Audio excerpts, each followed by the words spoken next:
Besides the obvious applications for lists, one common usage is for menus. HTML used to have a menu element, but it was rarely used for its intended purpose, and unordered lists have become a very common way to do this. Let's make a working copy of menu.html, and I'm going to rename this to menu-working.html. Open it in my text editor. I'm also going to open it in the browser here so you can see what it looks like. And here we see at the top we have a very common looking menu bar going across the top of a page, and there would of course be content down here underneath it, and it's got these little rollovers that draw a little line under the one that's being pointed at. It's all very common and rather attractive, and it's done entirely in CSS. There's no images involved, although of course you can use images, and in many cases images would give you better results, and so you're certainly encouraged to do that where the application calls for it. Let's just page through this HTML file real quickly for those of you who are typing along at home. And you'll notice down here at the bottom we have a UL element, and it has a number of LI elements and links with the A element. Very simple looking, and this is not really what you would expect that to look like, is it? You would expect it to be a bulleted list because it's a UL element. Well, this is all done in CSS, and it's not really that hard to do. So the first thing you'll notice is this top menu, and that's an ID selector. And down here in the HTML, you see this ID selector says top menu for the nav element. The nav element is an HTML5 semantic element. It works exactly like div. In fact, if I were to change this to div, you'd see it works exactly the same. And I'll reload over here. No difference at all. But we use nav because it's semantically, this is navigation. This is the classic use for the nav element. This is navigation.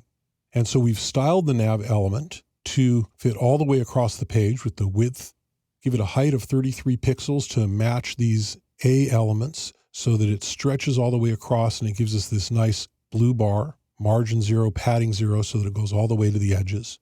And then we have the UL element, which has the menu class. And if we look down here in our HTML, we see class equals menu. And that's set to block display. Of course, the UL element is already block display, but this is just in case it's been changed elsewhere in CSS. List style type equals none. Width 600 pixels. We know that each element is 100 pixels because that's set here in the descendant A selector. And so width 600 pixels, margin 0 auto, that centers it. If we didn't have the width set, or if we didn't have that auto, it wouldn't be centered. Here, I'll go ahead and delete the width and save it, and you'll see that it's no longer centered. Now flushes off to the left, and as I change the size, it's always at the left. It always stays in the same place. When I put that width property back, you'll see that now it's centered, and no matter how wide the window is, it's always centered. So that margin 0 auto is actually a little CSS trick to center things. Now for each LI element, you notice we use a descendant selector from UL menu to LI so it doesn't affect other LI elements within the document. We set margin to 0 and padding to 0. And then we actually format each element with the descendant selector A, descendant of LI, descendant of the menu class of UL. And the first thing we do is we set it to block mode and float left. Of course, once it's set to float left, it's already going to be block mode, but I always do this anyway, set both of them when I set the float left, and that way it's just a visual reminder to me that I'm setting something to block mode that might not otherwise be block mode. If I were to delete those two lines, you'll notice that now it's starting to look more like a list. These are now vertically stacked, and it's that float left and block mode that allows them to stack this way. Each one is floating left to the right of the one before it, and that allows them to display like this.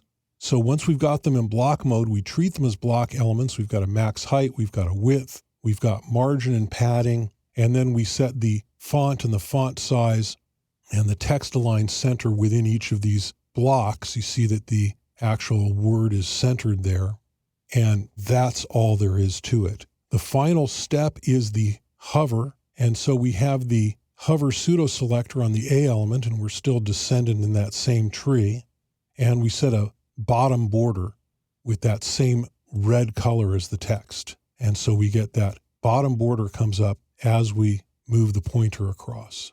So that's really all there is to it. It's very straightforward, a little bit of CSS, and you have a beautiful functional menu out of a UL element. course, you can use images, you can set background images, you can do all kinds of things, anything virtually that you can do in CSS to make this fit the look that you're going for, that your designers have set for you for your site. Using CSS, it's possible to create a wide variety of menu looks and styles. For more details on this technique, see my course, Creating Dynamic Menus, on lynda.com online training library.